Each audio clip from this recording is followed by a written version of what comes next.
قال لي هذا ونحمي بخيرات سرنا به وقفة إسماعيل بشكشي شغا آمده از بيجمهم بخيرات ديسا إيرو çalakya ما mikrofon az lazım. Arkadaşlar sessiz olun. İro mücarabe çalakya me liser lehengu şehidi mezin Kurdistan'ı Necmettin Büyükaya'yı Jboveji Kadir Büyükaya u Brez avukat Mustafa Özer gelmeyi berigaz bir kadirim tişkidinci bejim 26 ve vakt gelet mizanı vekirna şağamey ciyemey nüh çedibi 26 Nisan'ı 5 tariha İsmail Beşikçi Mamusa İsmail Beşikçi tişkidinci ez bejim jibok çalakiyeme ayvajiyet çebibi mümkün bir hunkarın telefonu yok cemme dinin kem karibin agahi bidin ve lider hakkı çalakiyemedi hundi sabhiratın vaz hakkı godini dedim moderatör Brez Mustafa Özer Kerim ki Ayağı Irak Kürdistan'da bir ayağı Suriye Kürdistan'da bir ayağı İran Kürdistan'daydı. Böylesine aktif bir mücadele aksiyoner bir mücadele adamıydı.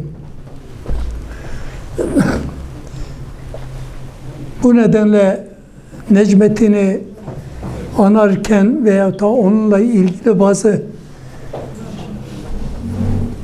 bilgiler verirken bu yönünü özellikle vurgulamak gerekiyor diye düşünüyorum. Çünkü Necmettin gerçekten Kürt halkının yetiştirdiği ender insanlarımızdan biriydi. Çünkü mücadeleyi dar kalıplar içerisinde koymayan, bütün geniş boyutlarıyla düşünen, içinde yer alan aksiyoner bir insanımızdı. Devrimci, yurtsever bir arkadaşımızdı. Bu nedenden ötürü onun vermiş olduğu mücadeleyi önünde saygıyla eğilmemek mümkün değil. Necmettin'i bütün yönleriyle anlayabilmek bizim gibi dışarıdan bir dost olarak bakmakla yetmez. Yetmez de. Bunu yakın kan bağı olan bir arkadaşımızdan onun yönlerini öğrenebilmek daha yararlı olur diye düşünüyorum. Ve bu nedenden ötürü de ben kısaca bu tespiti yaptıktan sonra konuşmayı yapmak üzere yeğeni Abdülkadir Büyükaya'ya bırakıyorum. Şimdi dil konusunda yani Kürtçe mi konuşacağız, Türkçe mi konuşacağız? Bu konuda bir belirlemede bulunmadık. Mesela İstanbul'da düzenleyen arkadaşlar Kürtçe konuşmamı ön koşul olarak ileri sürdüler. Ben de saygı duydum. Kürtçe konuştum. Burada öyle bir ön koşul olmadığı için sanıyorum Türkçe konuşacağım. Herkes anlasın diye. Şimdi bunu hep söylemişimdir. Bu Diyarbakır'daki kitap etkinliği 12. etkinlik oluyor. Tanıtım etkinliği oluyor. Hemen hemen hepsinde aynı şeyi söylemişimdir. Aslında Necmettin Büyükkaya'yı anlatmak benim gibi fukara bir insanın önüne bırakılmamalıydı, sırtına bindirilmemeliydi. Maalesef Necmettin abiyi ben anlatmak zorunda kalıyorum bir kitap üzerinden. Bir anlamda tabii ki bundan büyük şeref, büyük onur duyuyorum.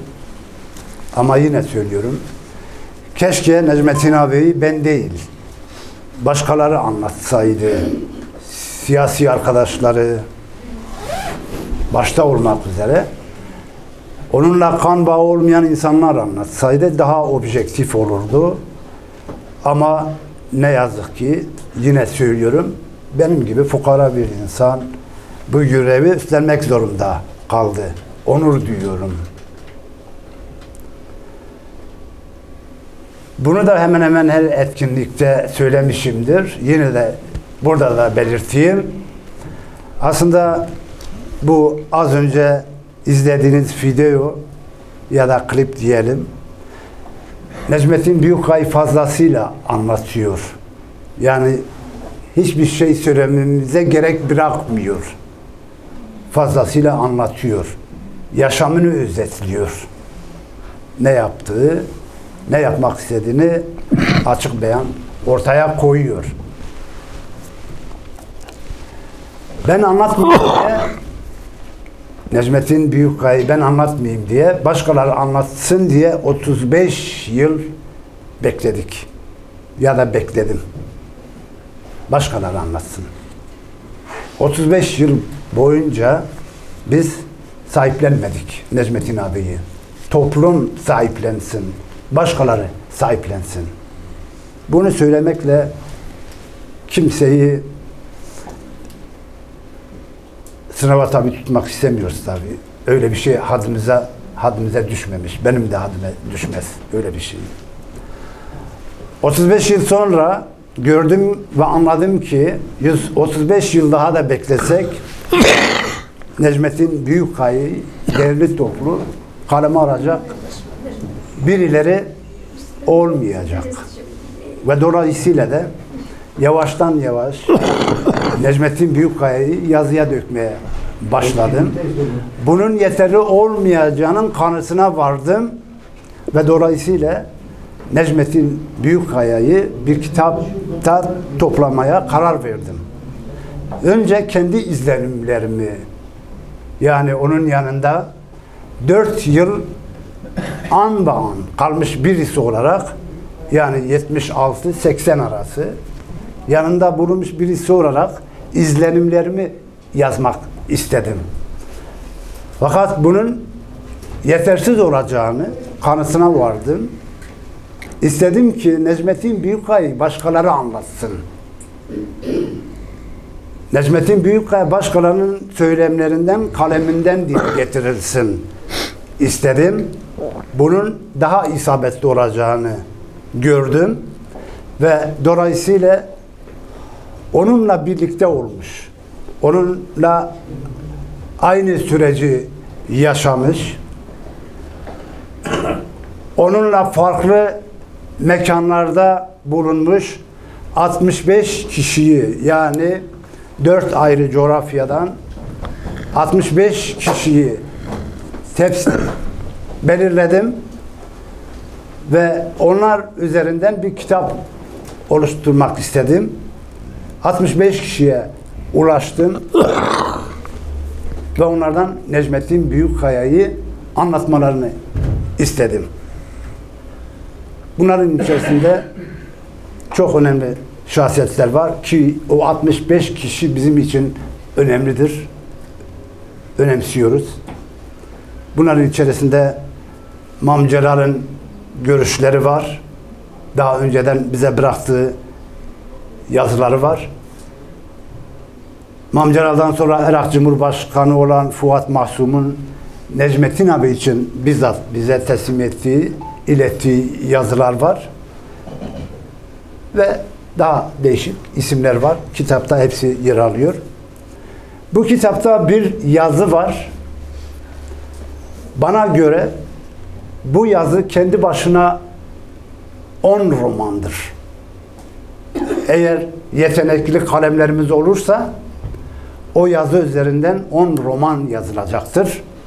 Çünkü o yazı, sözünü ettiğimiz, benim sözünü ettiğim o yazı son 45 yıl içerisinde bu coğrafyada yaşananların tanığı olan anaların ortak hikayesidir. Anaların ortak acılarını formüle ediyor.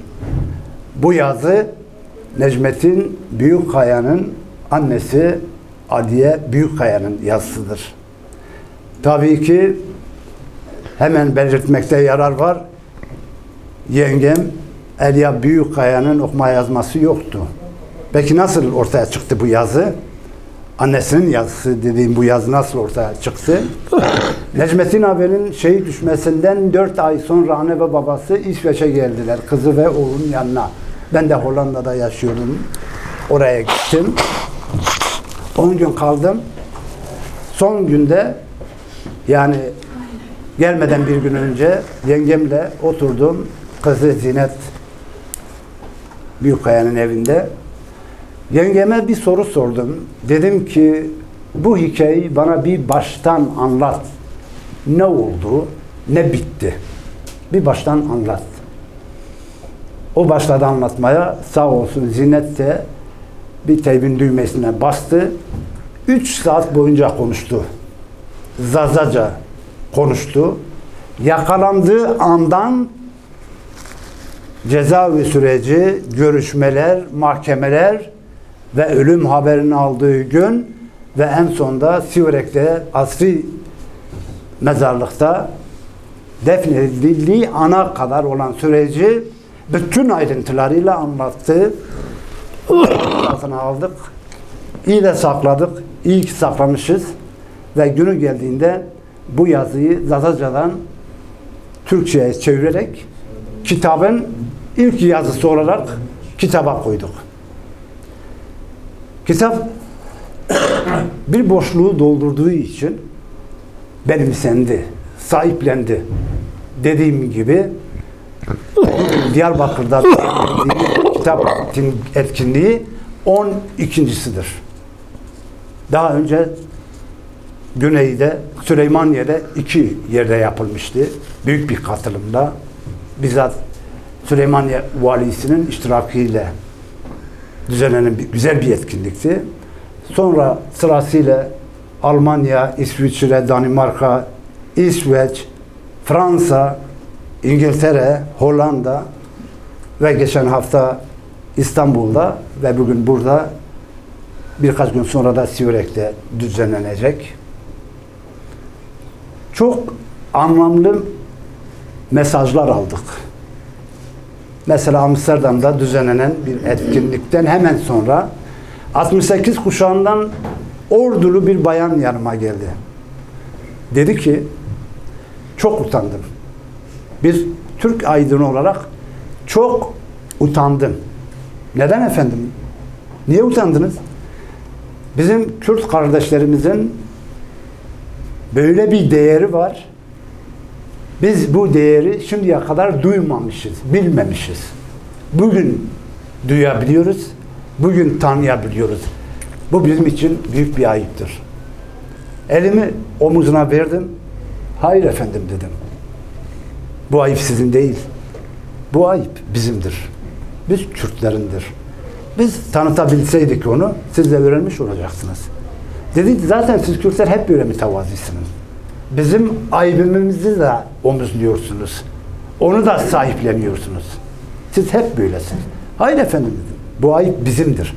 Toplum olarak bizimdir. Biz sahiplenseydik siz onu çoktan tanımış olacaksınız. Bak, küçük bir adım attık ve siz ondan haberdar oldunuz. Şimdi bana göre Necmettin abi gerektiği gibi sahiplenmedi. İkili, üçlü görüşmelerde, dost sohbetlerde onun değeri, taşıdığı değer dillendiriliyor. Ama dediğim gibi değerli toplu Necmettin Büyükkaya yeni kuşaklara tanıtılmadı. Yeni kuşaklar Necmettin Büyükkaya'yı tanımadan büyüdü. Maalesef bu böyledir. Sahiplenmemenin tabii ki birçok nedenleri var. Ya da başka bir ifadeyle sahiplenmesi gereken çevreler var. Ne bu çevre sahiplendi, ne bu çevre sahiplendi. Bu çevre sahiplenmedi. Çünkü Necmettin Büyükkaya'yı tanıtmaları halinde kendi söylemlerini inkar etmeleri gerekirdi. Çünkü söylemleri var. Politik, siyasi söylemleri var. Necmettin Büyükkaya'nın böyle ikili görüşmelerden bahseder. Sohbetlerde bahseder. Ama derli toplu bir tanıtımdan yana değiller. Çünkü o onların inkarı olurdu. Başkaları anlatması gerekiyordu. Onlar da anlatmadı. Onlar niye anlatmadı? Onu da bilmiyoruz. Ama özcesi Necmettin Büyükkaya sahiplenmedi, tanıtılmadı. Bu yüzden de ben hep söylüyorum. Necmettin Büyükkaya bu coğrafyanın yetimidir. En değerli varlığı olan yaşamını ortaya koydu. Gelecek kuşaklara bir miras bıraktı. Sahiplenmesi gerekenler yapmadı. Maalesef yapmadı. Bana göre bu kitap tanıklıklarla Necmettin Büyükkaya kitabı kendi alanında bir ilktir. Ve ilk kez böyle ciddi bir şey yapılıyor. Bana göre. Başka bir çalışma varsa getirsinler, bizi kandırsınlar. Bize mahcup olalım diyorum. Şimdi kitapta güneyiyle, kuzeyiyle, batısıyla, Rojavası'yla 65 kişinin yazıları var. Naçizane benim de 2 tane yazım var kitapta. Bunlardan ilki neden böyle bir kitap, böyle bir kitaba neden ihtiyaç duyuldu? Buna bir açıklama getiriyorum. İkinci yazı da benim nazarımda Necmettin Büyükkaya kimdir? Nasıl bir insandı? Onun çok önemli özelliklerini anlatıyorum. Necmettin Büyükkaya'yı tanıyanlar, onun yanında olmuş olanlar, bulunmuş olanlar bilir. Şu an burada bu etkinlikte hazır bulunan çok değerli ağabeylerimiz var. Necmettin ağabeyle aynı havayı solmuş, aynı mekanı paylaşmış. Değerli ağabeylerimiz var, abilerimiz var. Onlar da şu an sizinle paylaşacağım Necmettin Büyükkaya'nın yani özellikleri konusunda benimle hemfikir olacaklar. Ben buna inanıyorum. Benim inancım bu yönde. Öyle söyleyeyim. Necmettin abinin en önemli özelliklerinden birisi birlikten yana olmasıydı. Bu çok önemli bir özelliğiydi. Necmettin abinin elinde büyük imkanlar varken kendi başına bir şey yapmak istemedi. Belli bir tarihten sonra. Öncesi var. Belki biraz sonra öncesine de. Ama belli bir noktadan sonra yani 77-79 yıllarında elinde büyük güç olmasına rağmen bir hareket oluşturma gücü ve yeteneğinde olduğu halde buna tenezzül etmedi. Yapmadı. Benim gibi genç yanında gidip gelen, ondan bir şeyler öğrenmeye çalışan, bu yönlü çabası olan birisi olarak ben bazen haddimi aşarak abi niye bir hareket oluşturmuyoruz dediğimde güler. Bizim yeterli derecede hatta daha fazlası hareketlerimiz vardır. Bunları bir araya getirmek yönündedir. Bizim bütün çabamız bu yöndedir diyordu ve gerekeni de yapıyordu. Şunu kitapta yer alan yazımda da belirtmişim. Diyorum ki Necmettin abinin politik sofrasından istifade etmeyen tek hareket, Kürt hareketi yoktur. Açık söylüyorum. Necmettin abinin politik olanaklarından, imkanlarından istifade etmeyen tek bir hareket yoktur. Hepsi istifade etmiştir. Ben bazen bu küçük aklımla karşı çıkıyordum. Abi niye yapıyorsun? Niye bununla dayanışma içerisinde oluyorsun, onunla dayanışma içerisinde oluyorsun, imkanlarını kullandırıyorsun? Niye yapıyorsun? Kendin büyü. Kendin bir şeyler yap, kendin büyü. Diyordu ki benim elimdeki olanaklar babamızın olanağı değil. Bu sofra bizim babamızın sofrası değil. Bu toplumun sofrasıdır. Mevcut bütün hareketler istifade edecek. Ve biz onlarla dost olacağız. El uzatacağız. İyi mi yaptı? Kötü mü yaptı? Bilmiyorum. Ama gördüğüm kadarıyla şu an bulunduğumuz noktada Necmettin abinin o çok önemsediği prensibi halen bir sorun olarak önümüzde duruyor. Birlik sorunu. Yani şu an sorun olarak halen önümüzde duran sorunu Necmettin abi 45, 46, 47 yıl önce sorun olarak görüyordu ve bütün stratejisini de ona göre belirliyordu. Bana kalırsa bu onun en önemli özelliklerinden birisidir. Bu yönlü çok girişimler olmuştur. Çok girişimler olmuştur. Türkler arasındaki birliği oluşturmak için onları bir araya getirmiştir. Kitapta yer alıyor. O görüşmelerde kimler vardı? Necmettin abinin söylemi nedir? Onların söylemleri neydi? Bütün bunlar not halinde Necmettin abinin kaleminden o zamanlar not edilmiş. Birlik sorunu. Tek sorun, en ciddi sorunumuz birlik sorunu diyordu ve çok önemsiyordu. Halen önümüzde bir sorun olarak duruyor. Başka bir özelliği çok net, çok anlaşılırdı. Sözle dolandırmayı hiç sevmezdi. Niye? Çünkü kompleksleri yoktu. Kendini kabullendirmek gibi çok biliyorum havasına girmemek adına bu konuda kendine güveniyordu, inanıyordu. Onun için böyle gösterişli cümleler, kelimeler bir araya getir, cümle kur, paragraf kur, öyle bir şey tenezzül etmez. Net konuşurdu. Yani bir yerde oturduğunda bir olayı konuşur, bitirir, karşısındaki de onun ne dediğini anlar. Yani o ortamı terk eden birisi dışarı çıktığında Necmettin abi ne dediğini bütün hatlarıyla bilirdi. Net, açık, anlaşılır, teorik şeyleri boğmazdı. Konuyu teorik kavramlar içerisinde boğmazdı, boğdurmazdı. Öyle bir şey vardı. Mesela bu konuda bir örnek vereyim. Necmettin abinin şehit düşmesinden 2 ay sonra Mart ayında Necmettin abinin şeyleri vardı, malzemeleri vardı, materyalleri vardı. Rahmetli Osman Sabri'ye teslim etmişti. Onları almak için gitmiştik. O aralar değerli ağa beyimiz İbrahim Güçlü de oradaydı.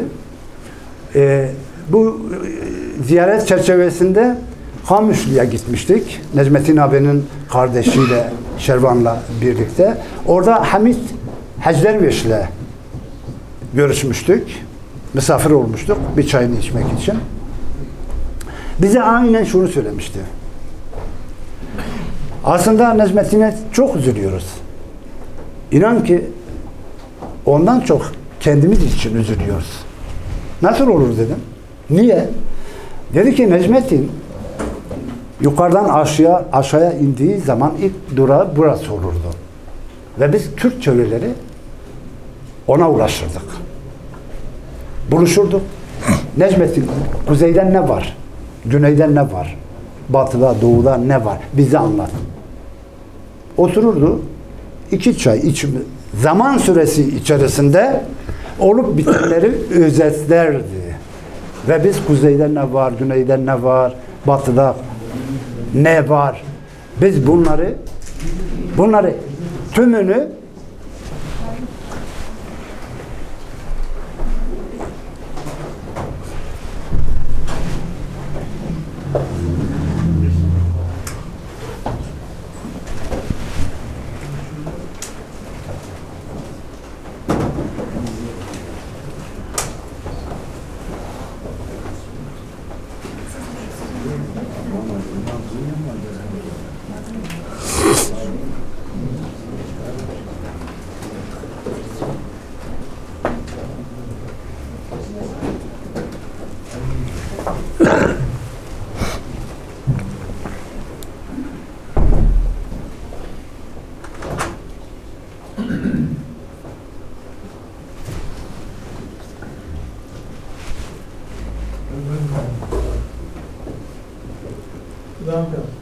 Necmettin Büyükkaya 2 çay içiyorlar bir süre içerisinde.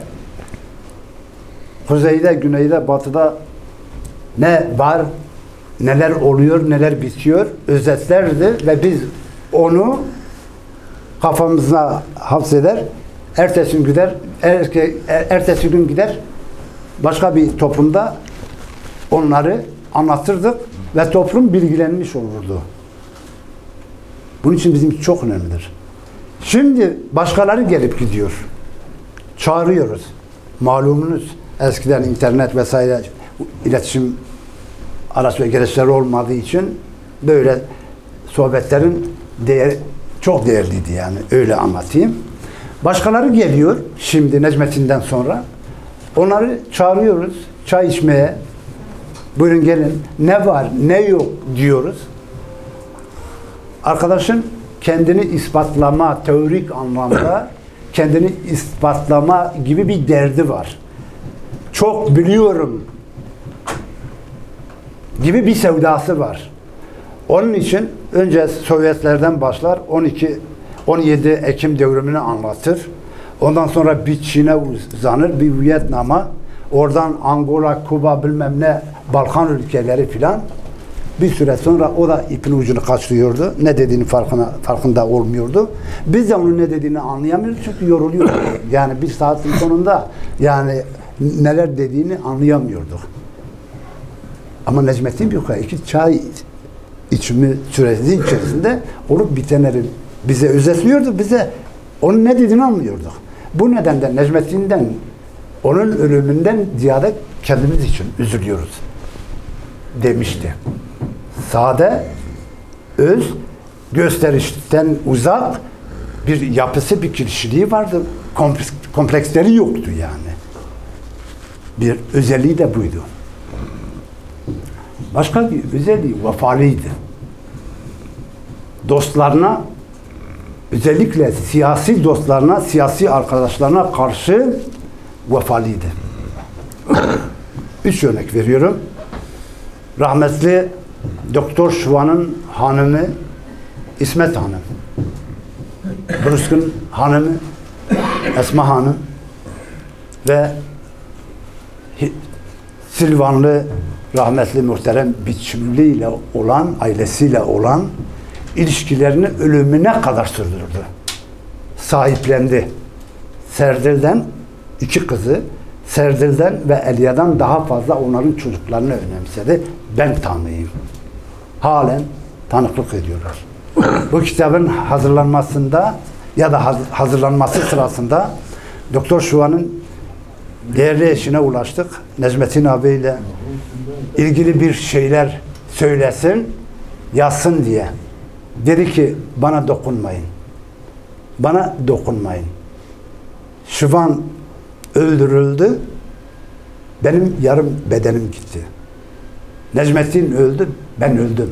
Ölen insan hiç yazar mı? Necmettin öldü, ben öldürüldü, ben tamamen öldüm. Ölen insan yazmaz. Aynı benzer şeyleri diğerleri de söylemişti. Ama ne güzel ki muhterem Biçimli'nin kızı Laleş, ben amcamı yazmak isterim dedi ve yazdı. Yazının bir yerinde diyor ki bizim evimiz diyordu büyüktü Silvan'da. Misafirlerimiz gelirdi ve evimizin her bölümü belli insanlara açıktı. Mutfağımız vardı, balkonumuz vardı, oturma odası vardı, misafir odası vardı, televizyon odası vardı. Her birisine bazı insanlar girebilir, bazıları giremezdi. Ama Necmettin abiye, Necmettin amcamıza her yer serbestti. O her yere girip çıkabiliyordu. Bu kadar etkilenmişler Necmettin abiden.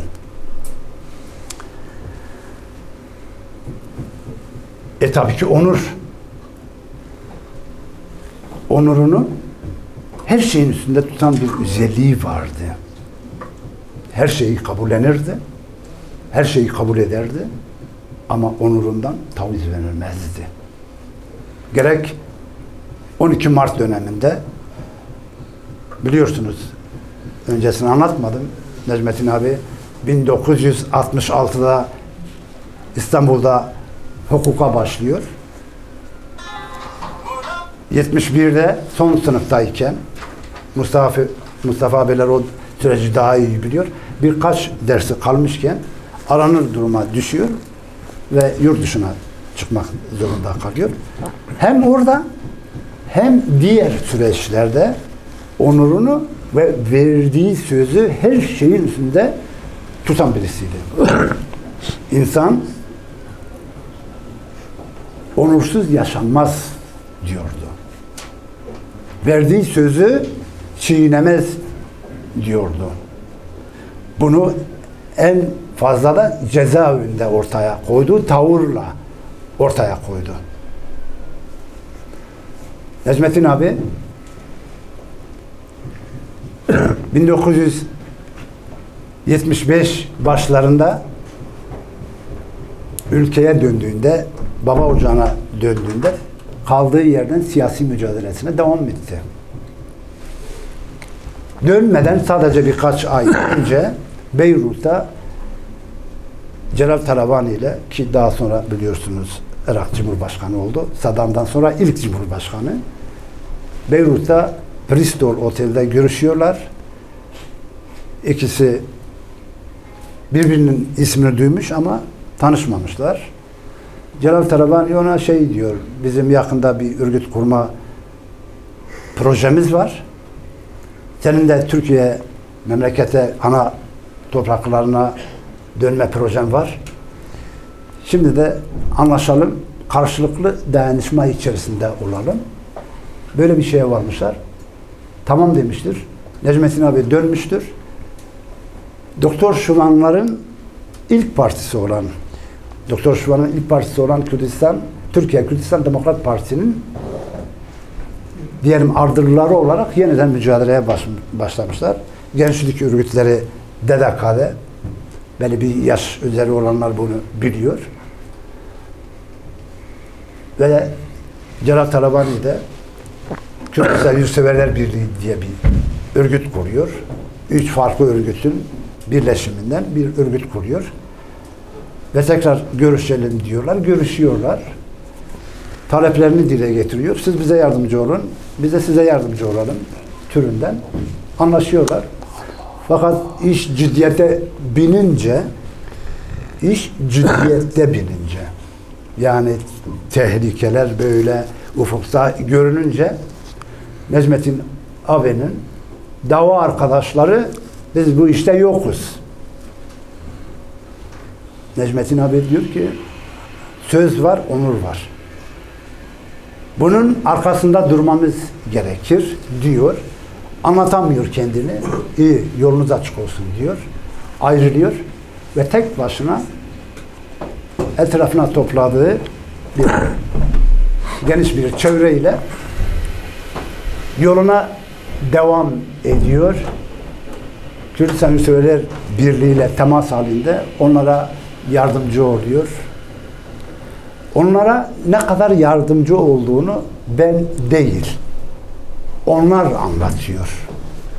Onlar kendileri anlatıyor.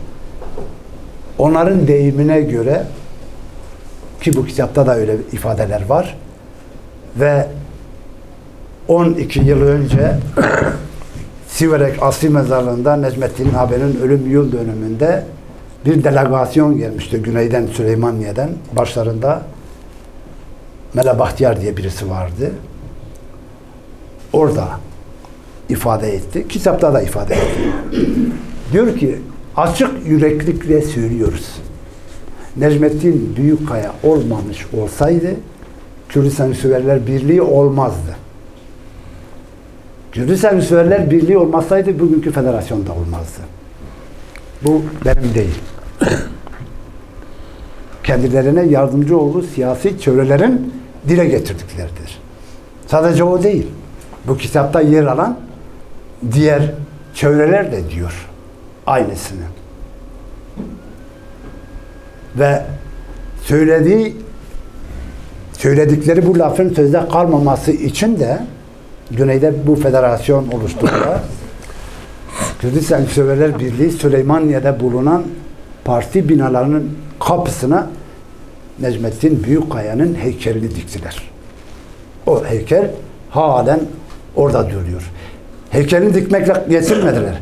Bir de Süleymaniye'nin en güzel bir bölgesinde onun adına güzel bir park, büyük bir bahçe oluşturdular.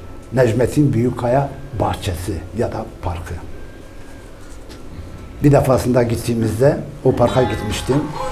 Üniversite öğrencileri ağaç gölgesinde ders çalışıyorlardı. Ortaokul öğrencileri, lise öğrencileri parkta ağaçlar arasında ders çalışıyorlardı. Ve o zaman başka bir kitabımda değinmiştim. Necmettin Büyükkaya'nın hayalleri gerçekleşiyor. Orada emek sarf ettiği dava amacına ulaşmıştır demiştim. Şimdi bu böyle basit bir şey gibi görünüyor. Yani ne olmuş? Bir merkez binanın kapısına Necmettin Büyükkaya'nın heykelini dikmişler. Ne olmuş? Çok şey olmuştur. Anlamak gerekir. Kürdistan Müseviler Birliği'nin yani Celal Taliban hareketinin resmiyette onların dediklerine göre 70.000 peşmerge şehidi var. Bunların içerisinde 28 tanesi merkez komite üyesi, 2 tanesi de sekreterlik yapmış. Belli hareketlere. Buna rağmen onlardan birisinin heykeli yok o binanın önünde. Necmettin Büyükkaya'nın heykelini dikmişler. Bu Necmettin Büyükkaya'nın onlar için ne kadar önemli olduğunu, bu önem de kendinden oluşmuyor. Bir şeyler yapmış. Kendini ortaya koymuş. Ben buyum demiş. Necmettin abinin başka bir özelliği neydi biliyor musunuz? Yaşadıklarını an be an yazıya döküyordu. Günlük tutuyordu yani. Ondan daha önce bunu yapan yoktur. Şimdi de yapan yok. Gelinen bu noktada da yapan yok. An be an yaşadıklarını yazıya döküyordu. Yani not alıyordu. Bu çok çok önemlidir. 68'den 69'dan tuttuğu notlar var ölümüne kadar. Cebinde devamlı bir defter taşırdı. 2 defter hatta. Birisi günlük, birisi de toplumun içerisinde Zazaca, orijinal Zazaca ve Kürtçe deyimler duyduğunda hemen onları yazardı. Çünkü Zazaca bir sözlük çalışması da var. O dönemden kalma.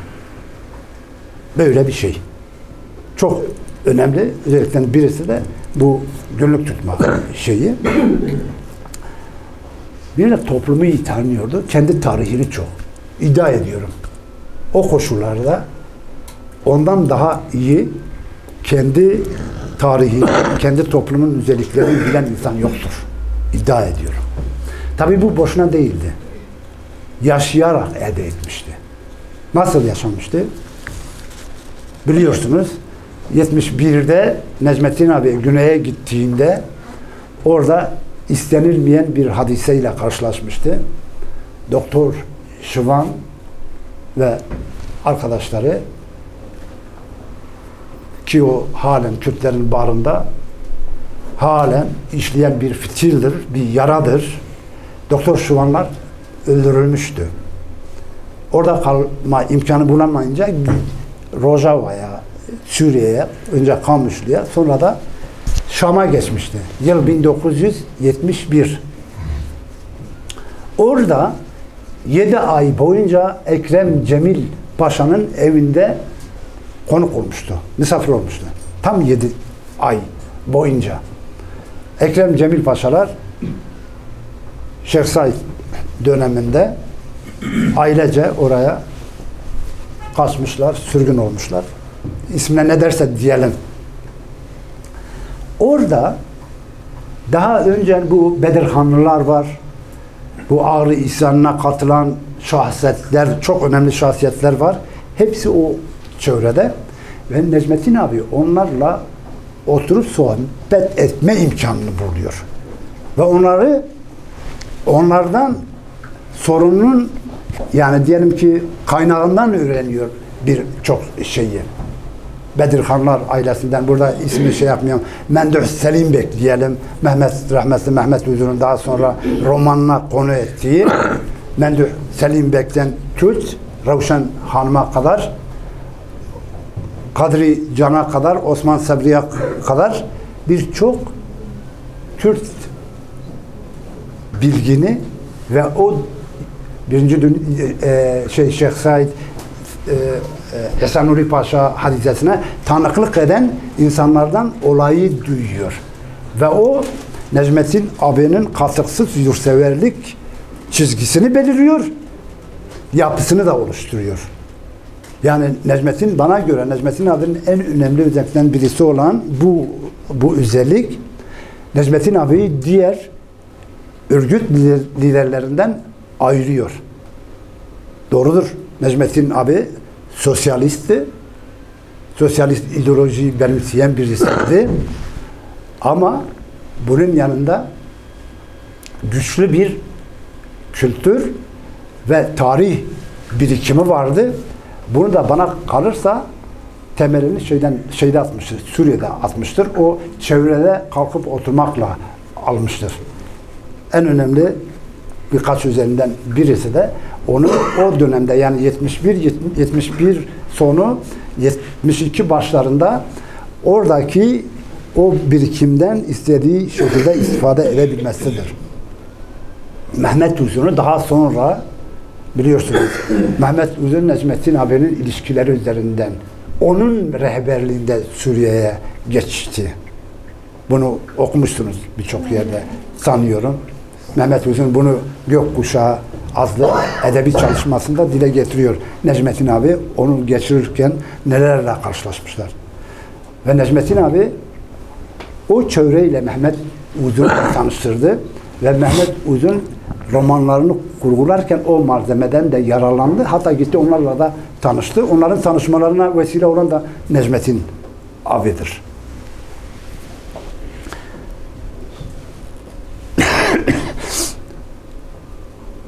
Necmettin abi kendi toplumunu bölge bölge tanıyordu. Sadece Siverek'i tanımıyordu. Kamışlı'yı da en az Siverek kadar tanıyordu. Sadece Kamışlı'yı değil, Mahabat'ı da tanıyordu. Hacı Ümran'ı da tanıyordu güneyde, Güney Kürdistan'da. Hacı Ümran bölgesinde tanıyordu. Hem de öyle bir şehri değil. O şehrin bütün çevresini, aşiretlerini, şeyhlerini, seyitlerini, yoksulunu, emekçisini, örgütlerini bütünüyle tanıyordu. Ve bu Necmettin abi için siyaset alanında büyük bir zenginlikti. Bunları ileride bir proje olarak bir projenin hizmetine sormak istiyordu. Necmettin abinin bizim coğrafyada bütün kesimlerle barışıklığı vardı. Barış şeyi vardı yani. Yani hiçbir sınıfı dıştalamıyordu. Bütün sınıfları mevcut, bütün sınıf ve tabakaları bu davanın hizmetine sunmak gibi bir amacı vardı. Yaklaşımda bu vardı. Toprak ağaları vardı Necmettin abinin çevresinde. Şaşardım ya, sosyalist bir insan bunu nasıl yapar? Siverek çarşısında değerli büyüklerimiz bilir, Mulla Cuma vaizdi, Siverek'in güçlü bir vaizi diye, din adamı. Necmettin abiyi çarşı pazarda gördüğü zaman önünü ilklerdi. Necmettin abi de keza öyle. Önemserdi. Necmettin abi kanun kaçakları dediğimiz, bu mahkum dediğimiz aranan insanları kader kurbanı olarak görür, onları önemserdi. İlgilenirdi. Dedim ya, çevresinde toprak ağaları vardı. Derdim yani bir sosyalist nasıl bunu yapar? Ama onun projesinde toprak ağalarının da rolü vardı. Olmalıydı. Din adamlarının da rolü olmalıydı. Böyle geniş kapsamlı bir projesi, bir siyaset projesi vardı. Bu da onun siyaset mühendisliğinde ne kadar başarılı olduğunu. Peki bunların, diyelim ki bunların böyle olmasında Suriye'de kaldığı o 7 aylık, 8 aylık zamanın rolü oldu. Peki başka ne oldu? onu bu şekilde biçimlendiren, yön veren başka şeyler neydi? 3 yıla yakın İsveç gibi demokrasinin köklü olduğu bir ülkede yaşanmış olması büyük bir şansı Necmettin abi için. Necmettin abi 3 yıla yakın, yani 72'nin başlarından 1975'in başlarına kadar İsveç gibi, dediğim gibi sosyal demokrasinin, gerçek anlamda demokrasinin hüküm sürdüğü bir coğrafyada yaşadı.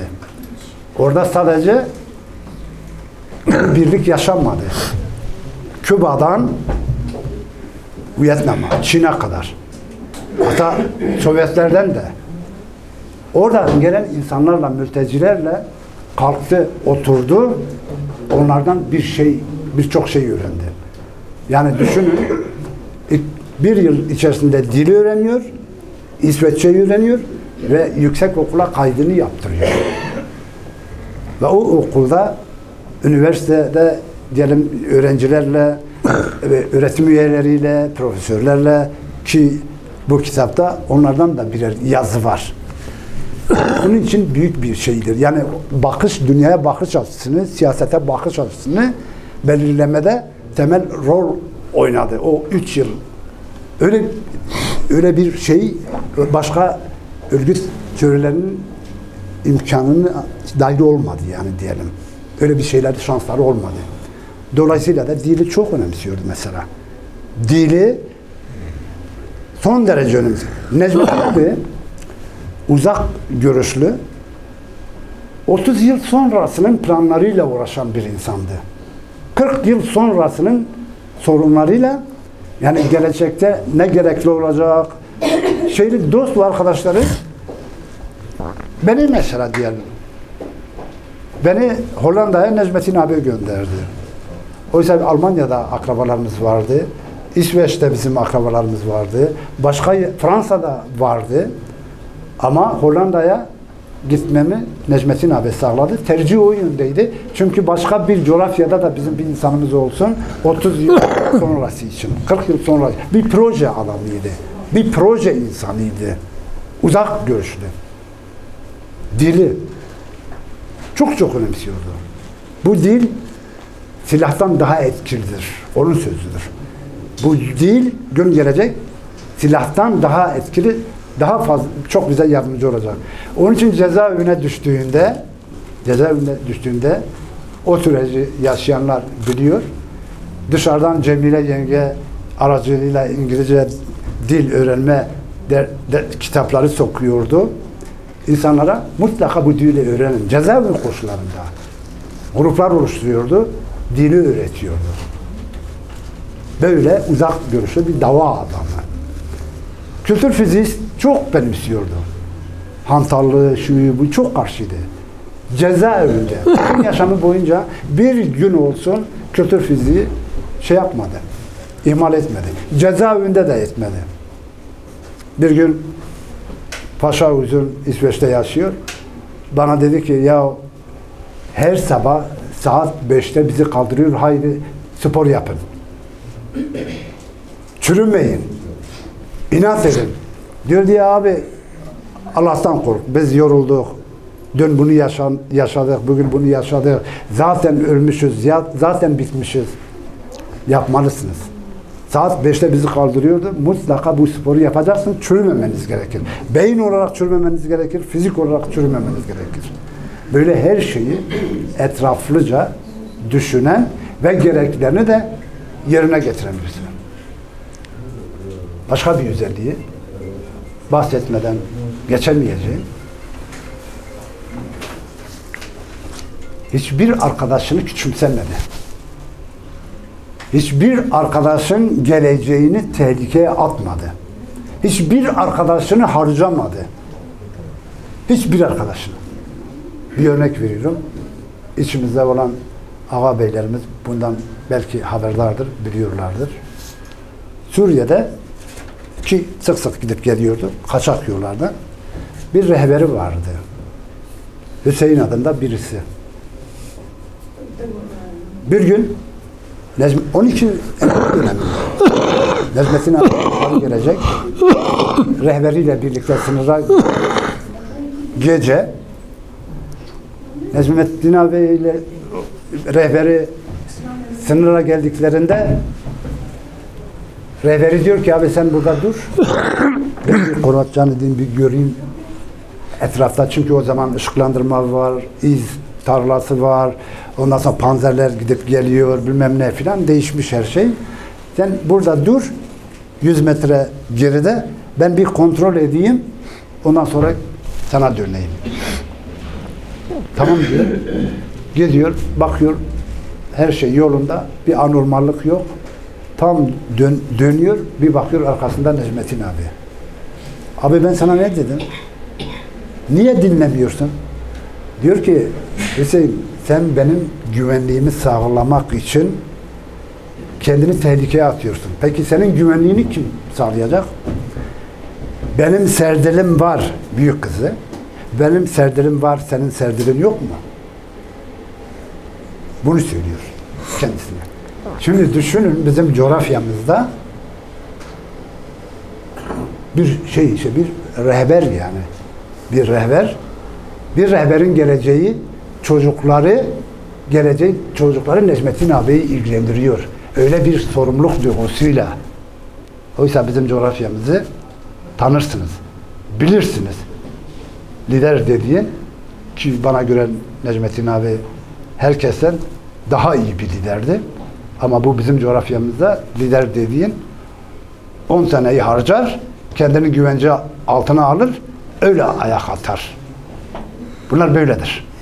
Ama Necmettin abinin kitabında böyle bir şey yok. Bunlar Necmettin abiye mahsus özellikler, hususlardı diyelim. Cezaevi yaşamı bahsetmemek olmaz. Tutuklandığında ya da gözaltına aldığında 3 ay 15 gün işkencede kalıyor. Annesiyle ilk görüşmede diyor ki anne diyor kendime aferin dedim. Benim askıya aldıklarında elektrik verdiklerinde dedim ki 10 dakika içerisinde ölmezsem ölmem artık. Ve ölmedim. Direndim. Vallahi aferin dedim kendime anne. Güldü diyor. Başkaları zamanında onun politik görüşlerine şerh koyanlar, yollarını ayıranlar, evden alındıklarına karakola götürüldüğü ana kadar 400 kişinin ismini verdiler. Necmettin abi tek bir insanın ismini vermedi. Çok tarihi bir olaydır. Bir düşünün yani. 4 yıl boyunca 4 sahada hareket halinde tek bir insanın ismini vermedi. Tek bir insan. Sonuçta onu ortadan kaldırmaya karar veriyorlar. Ve birileri üzerinden Cemile yengeye haber gönderir. Diyor ki buna söyleyin biraz geride kalsın. Öne çıkmasın. Yönetimin gözüne giriyor. Batıyor yani. Öldürecekler. Açık açık ifade etmişler. Senin kalemini kıracağız gibi sözler yapıyorlar. Necmettin abiye söyle. Biraz geride kalsın. Cemile yenge gidiyor. Cemile yengenin söylediği, birçok çevreyle paylaştığı şeyi söylüyorum size. Diyor gittim. Dedim ki Necmettin, kurbanın olayım. Yapma. Biraz geride dur. Bak 2 tane kızın var. Daha ufak, daha çocuklar. Geride dur. Batıyorsun. Seni öldürecekler. Diyor ki bana gösterdi. Orada oturanları, orada görüşmede olanları gösterdi. Dedi ki Cemile, bak bunları görüyor musun? 23'ünde 25'inde gençler. Diyelim ki ben bir köşeye çekildim. Ben yarın Siverek Çarşısı'nda, Diyarbakır'da bunların yüzüne nasıl bakarım? Çünkü bunların tutumları bana bağlı. Ben oy verirsem bunlar da oy verecek. Yazık değil mi? Yapamam bunu. Benden isteme bunu. Çocuklarım var demiş. Tamam, biliyorum. Çocuklarım var. Daha küçükler. Ama bir yandan da onurum var. Bu halk var. Bu halkın tarihi var. Bu halkın geleceği var. Bunu benden isteme. Nereye varacaksa varsın. Ben tutumu değiştirmem. Bu halka karşı benim sorunum var. Çocuklarım doğrudur. Üzülüyorum ama benim onurum var ve bu halkın çıkarı var. Demiş ve yaşamına noktayı koymuşlar. Öldürmüşler. Üzülüyor insan tabii. Necmettin Büyükkaya gibi bir insanın ortadan kaldırılması insanı çok üzüyor. Ama bütün samimiyetimle sizinle paylaşmak istiyorum. Daha sonraki yıllarda bir zamanlar onun dava arkadaşı olmuş. İnsanları sağda, solda gördüğümde hareketleriyle, davranışlarıyla, söylemleriyle gördüğümde demişim ki iyi ki Necmettin abi şehit düşmüştür. Onura, öyle bir onura erişmiştir. Necmettin abi böylelerinden olacağına olmasın. Ölsün, o onu daha fazla büyütür demişimdir. Şimdi Necmettin abinin bazı daha farklı hususiyet özelliklerini kitapta da dillendirmişim. Sizi daha fazla yormak istemiyorum. Kısacası şunu söyleyeyim. Necmettin abi ve onun gibilerine çok şey borçluyuz. Necmettin abinin kişi olarak üzerimde büyük emekleri vardır. Ona karşı kendimi borçlu hissediyorum. O borç ve o bana kazandırdıklarını geri ona kazandırmak için bir edebi çalışma içerisindeyim. İyi ki bana yol göstermiş. İyi ki bana neyin ne olmasını öğretmiştir. İyi ki bana dürüst olmanın, iyi bir insan olmanın gereklerini kavratmıştır. Ve iyi ki ben de yeterli olmasa da onun anısına layık olmaya çalışıyorum. Sizi büyük bir saygıyla selamlıyorum. Beni dinlediğiniz için size çok teşekkür ediyorum. Bu etkinlikte yanımda olduğunuz için size çok çok teşekkür ediyorum.